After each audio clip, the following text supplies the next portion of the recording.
Mike, what do you think about a country which implements Sharia law with all the things that this includes, where cutting off the hands of people who steal, stoning women who are involved in adultery, stoning couples that take part in sexual relations before marriage? Do you think that Sharia law needs to be changed slightly to deal with current times, to be applicable? Actually, if you analyze all the religions, basically, whether it be Islam, Christianity, Hinduism, they speak good things. The basic things, for example, talking about cutting off the hand. All the religions say you should not rob. Christianity says that.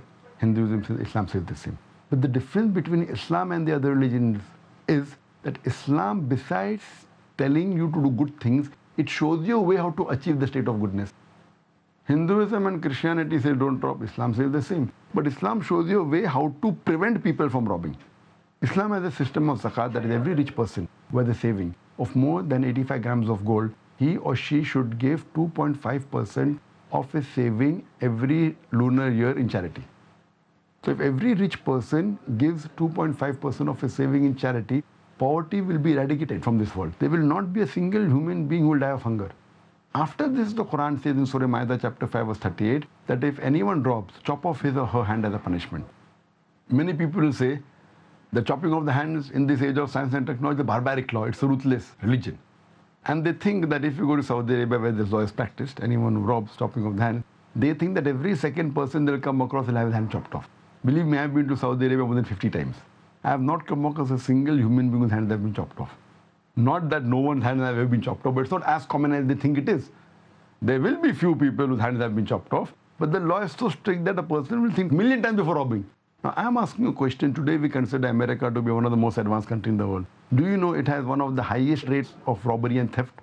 I am asking a question that if you implement the Islamic Sharia in USA system, that every rich American who has a saving of more than 85 grams of gold should give 2.5% of his saving in charity every lunar year.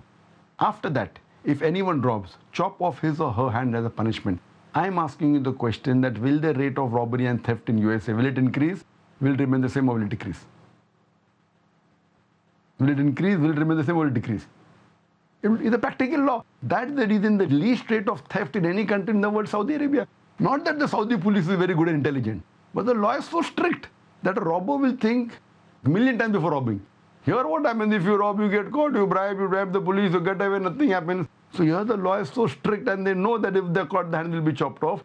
But rarely will you find once in a blue moon somebody's hand is being chopped off.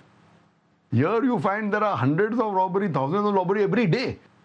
There it is, once in a blue moon. And even if it takes place, and it is the duty of the government to see to it that no one robs bread. Suppose someone robs bread, you can't chop off his hand. Chopping off the hand is only if you rob a big amount. If someone robs bread, who's at blame? Who's at fault? It is the government. How did the government did not take care of a human being who requires to rob bread? It's not possible. So in Islamic country, if someone robs the bread, who's to blame? The government, not the robber. Their hand won't be chopped off. It will be identified that why is he robbing bread? Doesn't he have food to eat? So it is a complete way of life. That's the reason I completely agree. What we have to see, practically see. I don't believe that the Saudi police are very intelligent. But the law is so strict and they're so firm that, and today suppose, if Saudi Arabia relaxes the law and stops cutting of hand, very soon even the robbery rate in Saudi Arabia will rise. So I'm asking you a question, what is wrong in this? What is wrong in this law? Same thing you're asking about death penalty for someone who rapes. Now, I'm asking the question. That is Islam as hijab is there. After that, someone names death penalty.